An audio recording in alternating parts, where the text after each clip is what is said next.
Seja muito bem-vindo a mais um vídeo aqui do nosso canal. E hoje o tema é a proibição do uso de barba na Assembleia de Deus. Antes de tudo, eu respeito o RI de todas as igrejas. O que é isso? Regulamento interno. O grande problema é quando o RI de muitas igrejas querem achar suas bases para uso e costumes na Bíblia. Aí eu tenho uma grande dificuldade. E é sobre isso que nós vamos trabalhar no vídeo de hoje. Mas antes de tudo, eu quero pedir muito para você.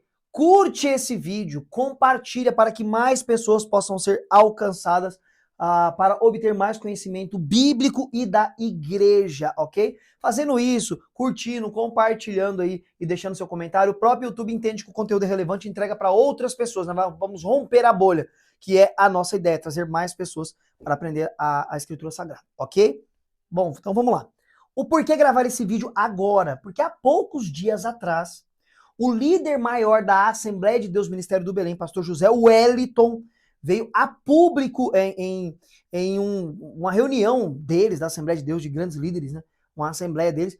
Ele ressaltou o não uso da barba para obreiros, e até deu a entender que espalhou até para a membresia da igreja, falou sobre jovens, sobre música, enfim, mas a imposição maior sobre obreiros da igreja. E até então tranquilo, mas o mundo evangélico ficou acalorado e veio muitos outros teólogos e cristãos a público porque ele tentou usar textos bíblicos que não tem nada a ver com proibição de barba para tentar ali validar aquilo que ele estava impondo sobre a igreja à luz da Bíblia. Ele usou, se eu não estou equivocado, Isaías 7 e Ezequiel capítulo 5, que dentro do contexto não tem nada a ver com proibição de uso de barba, não tem nada a ver. Mas enfim, eu quero trazer aqui hoje para vocês pelo menos 4 aspectos ou 4 pontos que faz com que a Assembleia de Deus proíba a barba. E quando isso começou, mais ou menos? É óbvio que tem outros pontos. Aqui eu trouxe alguns que eu consegui achar no estudo e levantamento que eu fiz dentro da Assembleia de Deus, ok?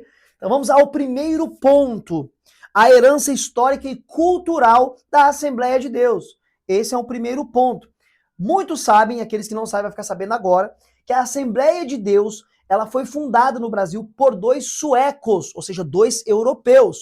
E ela foi fundada aí por volta de 1911, depois que esses 2 missionários tiveram uma breve passagem lá nos Estados Unidos e participaram do avivamento da Rua Azusa, lá em Los Angeles, pelo pastor William Seymour. E aí vieram para Belém do Pará e fundaram a Assembleia de Deus.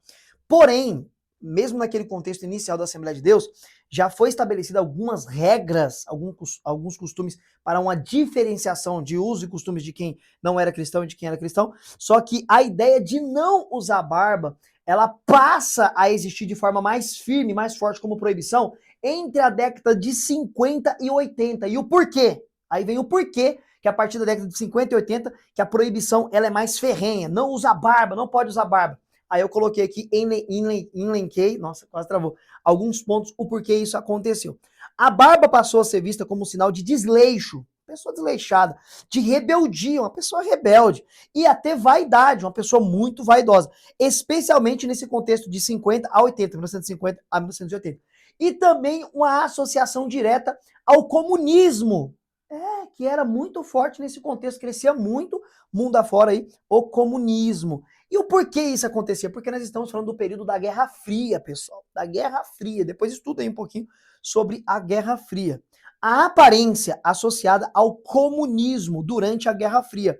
Barbas e cabelos longos foram frequentemente associados a figuras revolucionárias, comunistas, como Che Guevara, Fidel Castro e outros militantes de esquerda. No Brasil, muitos jovens que queriam se opor ao regime militar usavam barbas e cabelos compridos como símbolo de contestação ao regime militar em uma ideologia comunista. Então você para pensar. A igreja, que é super conservadora, nós somos conservadores, isso daí não é segredo para ninguém, somos ortodoxos, vivendo neste contexto, nessa época, né, do comunismo se alastrando o mundo afora, e o comunismo que vem lá do Manifesto Comunista de Marx, você vai ver a foto do homem também, tudo barbudão, e os revolucionários tinham mesmo essa pegada de andar tudo barbudão, barbona grande, tipo como pessoas que tá meio relaxadas, enfim. Então a ideia da barba grande tinha todo esse simbolismo na década de 50 a 80, quando vem essa proibição mais ferrenha pela Assembleia de Deus. Então é nesse contexto, essa é uma herança cultural e histórica da Assembleia de Deus. Aí vem aqui agora outro ponto, a associação com rebeldia e o mundanismo, agora é a ideia do mundanismo. Aí tem a herança histórica e cultural, e agora a associação com a rebeldia e o mundanismo. Durante a década de 60 e 70, o uso da barba foi associado aos movimentos hippies. Lembra dos hippies? Então, olhavam-se para pessoas barbudas, já entendia que era aquele movimento hippie, o pessoal do paz e amor, do consumo da maconha, de pessoas rebeldes. Então, como associar isso com um cristão naquela época? Então, para não ter associação, um crente barbudo para a rua não ser confundido com um hippie, com um rebelde, contra tudo e contra todos. Então, não usa barba, tira o uso da barba. Outro ponto, a santidade visual. É uma posição conservadora de muitos assembleanos, não é de todos, que tem a ideia aí da santidade visual. O que seria a santidade visual?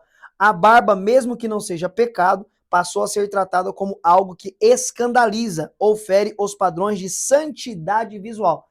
Eu não concordo com isso, é óbvio, mas respeito. Eu aprendi a lidar com isso, eu não concordo, mas respeito.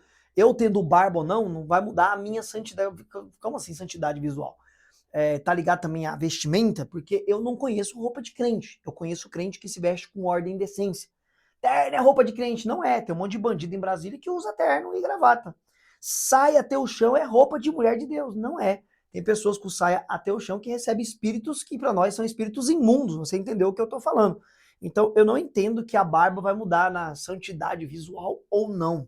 Santidade é a minha conduta para com o próximo e para como eu lido com o mundo, dizendo não às práticas pecaminosas e sim para a palavra de Deus. Então temos aí o terceiro ponto.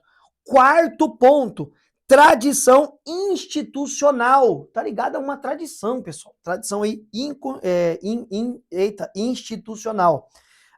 Em muitos casos, não é exatamente proibido aos membros comuns, mas exigido a pastores, presbíteros, diáconos, evangelistas e até pregadores que estejam sem barba, sob pena de não exercer suas funções públicas. Então tem uma proibição ferrenha sobre aqueles que exercem liderança dentro da Assembleia de Deus, que usam a tribuna, para que não use a barba. E isso percorre até os dias de hoje, pessoal. Isso não ficou preso só até os anos 70 e 80, não. Isso veio de lá, essa proibição ela foi mais assídua lá, mais ferrenha lá, mas isso vem até hoje em algumas Assembleias de Deus. Outras já são mais tranquilas e já libera a barba, porque entende que não tem problema nenhum.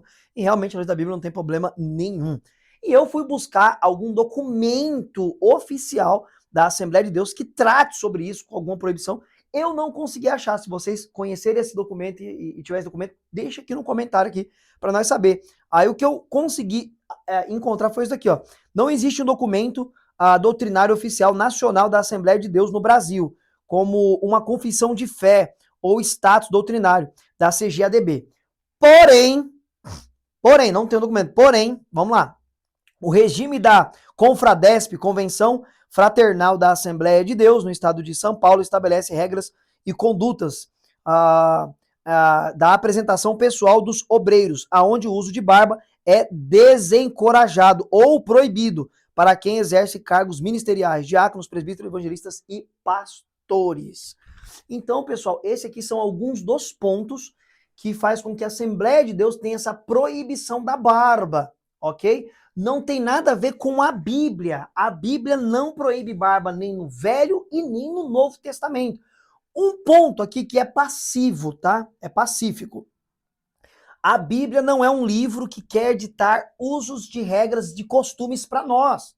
A Bíblia não quer que você veja o costume de um judeu, de um hebreu e viva aquele costume no sentido de comida, de roupa, de vestuário. É óbvio que não.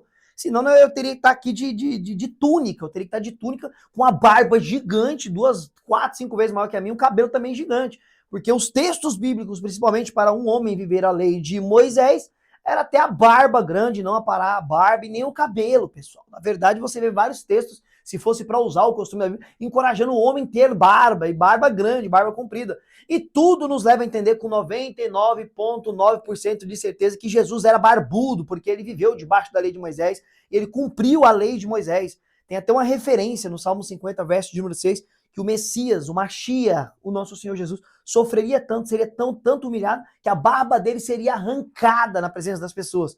É óbvio que isso não está escrito que aconteceu, que a barba dele foi arrancada. Isso é uma alusão, é um cântico do servo sofredor, mostrando que era humilhante para um judeu ter a barba cortada ou arrancada, principalmente em público. Era humilhante. E esses dois textos que o pastor José Wellington, usou, fala exatamente sobre isso. Isaías 7 e Ezequiel capítulo 5 está falando que inimigos do povo de Deus ali, eles iriam arrancar as barbas dos judeus e o cabelo, no sentido de humilhar eles, porque venceriam eles em guerras. Os textos não falam nada de proibição de barba, não tem nada disso na Bíblia. Mais uma vez, eu digo aqui com todas as palavras que eu respeito o regulamento interno da Assembleia de Deus, apesar de não concordar, mas respeito. Respeito. E os textos usados não tem nada a ver. Não tem um único texto que proíba o uso de barba. Até porque eu sempre falo isso e continuarei falando.